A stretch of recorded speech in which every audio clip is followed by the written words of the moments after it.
जब हमें किसी प्रकार की 15वीं शताब्दी में हमें किसी प्रकार के अधिकार नहीं थे, गंगा नदी में हम प्रवेश नहीं कर सकते थे, हमारे झाड़ू और मटकी बांध के चलते थे। यही महान गुरु थे जिन्होंने हटवाया था अपनी आध्यात्मिक शक्ति से। और उनके बामन राजा रानी थे शिष्य, उन्हीं के राज दरबारों में अपनी शान को बढ़ाने के लिए उन्होंने और हमारी समाज को बढ़ाया था। मैं उन गुरु महाराज को नमन करता हूँ। दूसरे मैं इस बात को आपको कहना चाहता हूँ, चमार इस जाति ने इस देश में प्रथम लड़ाई लड़ी है।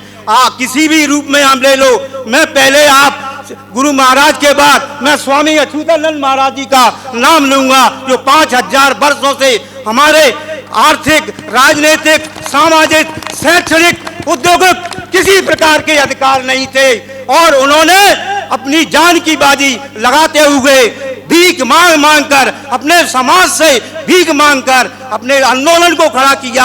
आद हिंदू महासभा डिस्प्रेस क्लास के रूप में उन्होंने 1905 से लेकर 1933 तक अपने समाज के लिए, अपने अधिकारों के लिए जान दे दी गई थी। मैं उस महान को मैं नमन करता हूँ, उस महान को भी नमन करता हूँ जो गुरु रविदास जी के जो वहाँ पे गांव था, समनदास महाराज जी ने उनकी आध्यात्मिक शक्ति से, गुरु महाराज की कृपा से कठौती की गंगा को जो थी उन्होंने खुदवाई करी। उनको आज काशी में उनका नाम है और उनका मंदिर बना हुआ है। मैं उनको भी करता हूँ, बाबू जगजी राम जी को भी नमन करता हूँ, जिन्होंने आधुनिक भारत की शक्ति के रूप में हमें प्रतिष्ठित किया, सम्मान दिलाया, राजनीतिक अधिकार दिलाए। मैं यहाँ से उनको भी नमन करता हूँ। मैं पहला स्वामी अच्युतानंद जी के बारे में बता रहा हूँ। 5000 वर्षों से कोई अधिकार नहीं थे। देश की लड़ाई, प्रथम राजनीतिक लड़ाई उन्होंने लड़ी है। इस समाज का पहला ही व्यक्ति, महान व्यक्ति था जिन्होंने डॉक्टर अंबेडकर को भी उन्होंने अपना नेता बनाया। उनको सभी अपनी राजनीतिक विरासत उनको सौंपती थी। 1913 से उन्होंने राजनीति लड़ाई शुरू की। 1905 से सामाजिक लगी। वो आर्य समाज के महान विचारक थे, महान नेता थे। उन्होंने 1913 से आगरे में रहकर अपना आंदोलन शुरू किया। दिल्ली में आए। दिल्ली में 1917-18 में 7 बोरो कमेटी थी। हमें अछूतों के लिए, अधिकार के लिए, वोट का अधिकार दिलाने के लिए उन्होंने ज्ञापन दिए। इससे भी उन्होंने कुछ नहीं हुआ। 1922 में प्रिंस वेल्स आए थे, जो कौन थे?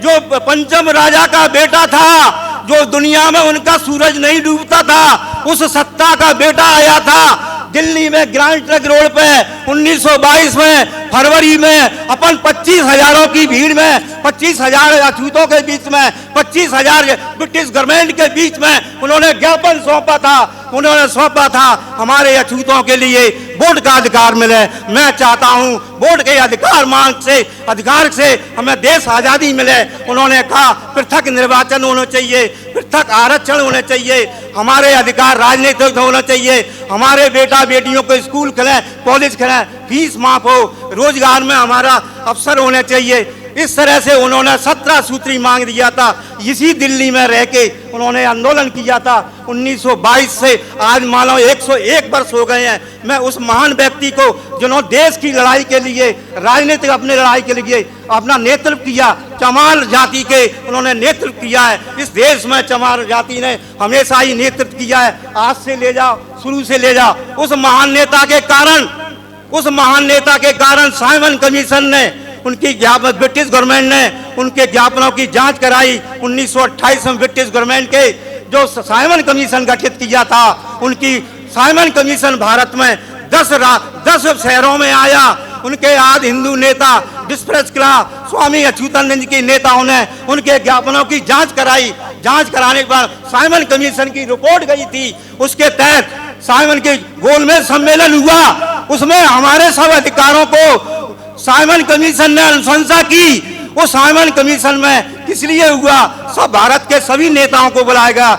स्वामी जी के जो उनके प्रतिनिधि थे डॉक्टर अंबेडकर, आर श्रीनिवासन को भेजा। संविधान बना वहाँ पर 1930, 1931, 1932 में जो गोलमेज सम्मेलन में जो बात निकल के आई, सबसे पहले हमें आर्थिक, राजनीतिक, सामाजिक, शैक्षणिक के रूप में हमें अधिकार दिए। पहला अधिकार के रूप में जो प्रसिद्ध है पृथक आरक्षण, पृथक निर्वाचन के रूप में हमें दिया, सभी अधिकार दिए और वोट का अधिकार दिया।